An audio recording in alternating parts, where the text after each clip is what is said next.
जय जिनेन्द्र। आज के इस पावन अवसर पर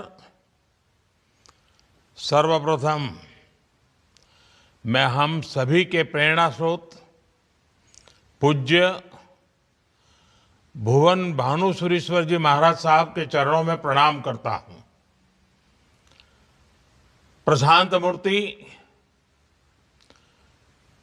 सुविशाल गच्छाधिपति पूज्य श्रीमद विजय राजेंद्र सुरीश्वर जी महाराज साहब, पूज्य गच्छाधिपति श्री कल्पतरु सुरीश्वर जी महाराज साहब, सरस्वती कृपा पात्र परम पूज्य आचार्य भगवंत श्रीमद विजय रत्न सुंदर सुरीश्वर जी महाराज और इस समारोह में उपस्थित ऊर्जा महोत्सव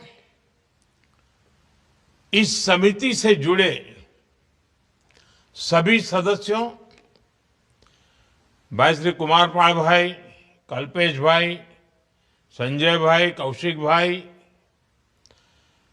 ऐसे सभी महानुभावों का भी मैं अभिनंदन करता हूं। हमने ज्ञान को सिर्फ ग्रंथों तक सीमित नहीं रखा है, बल्कि जीवन में उतार कर दिखाया है, औरों को भी जीवन में उतारने के लिए प्रेरित किया है। जब वे लिखते हैं तो शब्दों में अनुभव की गहराई होती है, जब वे बोलते हैं तो वाणी में करुणा की शक्ति होती है, और जब वे मौन होते हैं तो भी मार्गदर्शन मिलता है। महाराज साहब की 500वीं पुस्तक का विषय प्रेमनु विश्व अने विश्वनो प्रेम, ये शीर्षक अपने आप में कितना कुछ कह देता है। मुझे विश्वास है कि हमारा समाज, हमारे युवा और पूरी मानवता उनकी इस रचना का लाभ उठाएगी।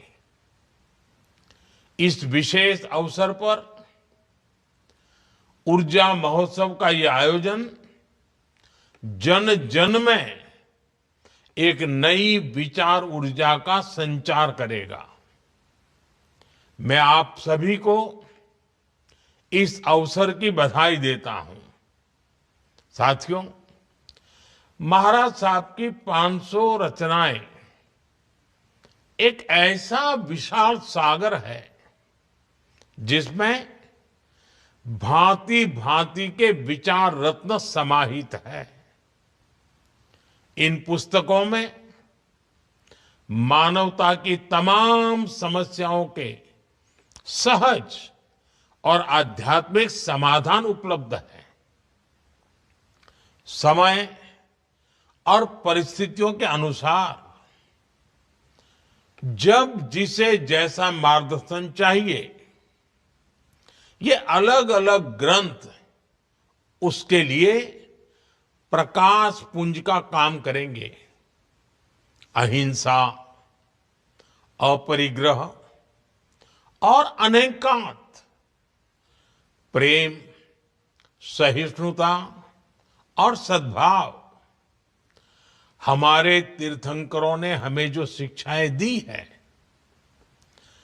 हमारे पूर्व के आचार्यों ने हमें जो पाठ पढ़ाए हैं, उन सबको आधुनिक और सामयिक स्वरूप में हम इन रचनाओं में देख सकते हैं। खासकर आज जब दुनिया विभाजन और टकराव से जूझ रही है, तब प्रेमनु विश्व विश्वनो प्रेम एक ग्रंथ ही नहीं, ये एक मंत्र भी है।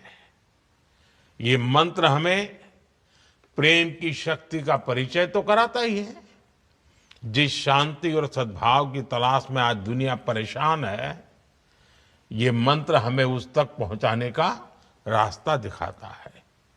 साथियों, हमारे जैन दर्शन का सूत्र है परस्पर उपग्रहो जीवानाम, यानी हर जीवन दूसरे जीवन से जुड़ा है।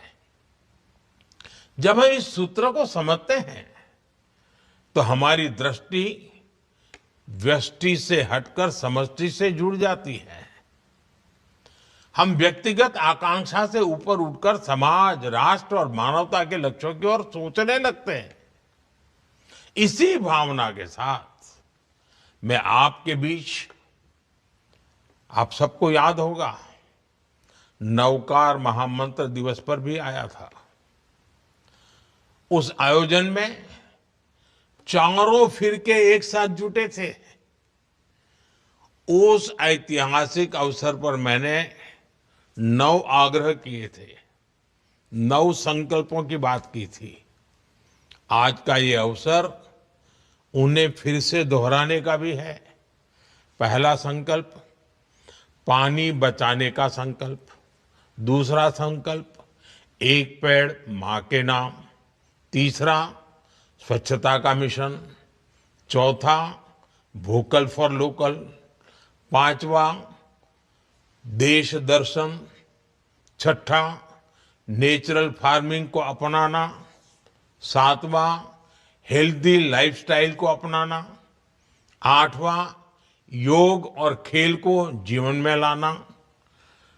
नौवां, गरीबों की सहायता का संकल्प। साथियों, आज हमारा भारत विश्व के सबसे युवा देशों में से एक है। हमारी युवा शक्ति विकसित भारत का भी निर्माण कर रही है और अपनी सांस्कृतिक जड़ों को भी मजबूत बना रही है।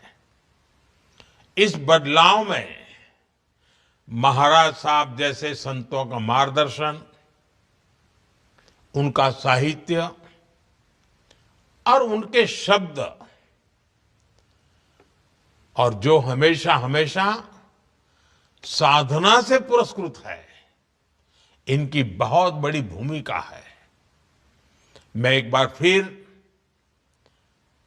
उनके प्रति कृतज्ञता व्यक्त करते हुए उनकी 500वीं पुस्तक के लिए शुभकामनाएं देता हूं।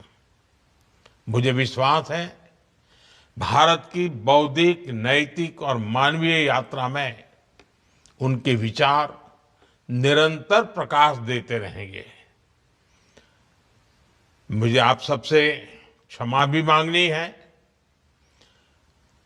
मैं खुद आना चाहता था और बहुत पहले से कार्यक्रम भी बना था, लेकिन आप जानते हैं जो परिस्थितियां पैदा हुई उसके कारण मैं आप सबके दर्शन नहीं कर पा रहा हूं, आपके बीच नहीं आ पा रहा हूं। लेकिन ये महाराज साहब की कृपा है कि उन्होंने मेरी इस कठिनाई को समझा और वीडियो मैसेज के माध्यम से आपके दर्शन करने का, आपको मिलने का, आपसे बात करने का मुझे अवसर दिया। मैं इसके लिए भी महाराज साहब का बहुत आभारी हूं। जय जिनेन्द्र।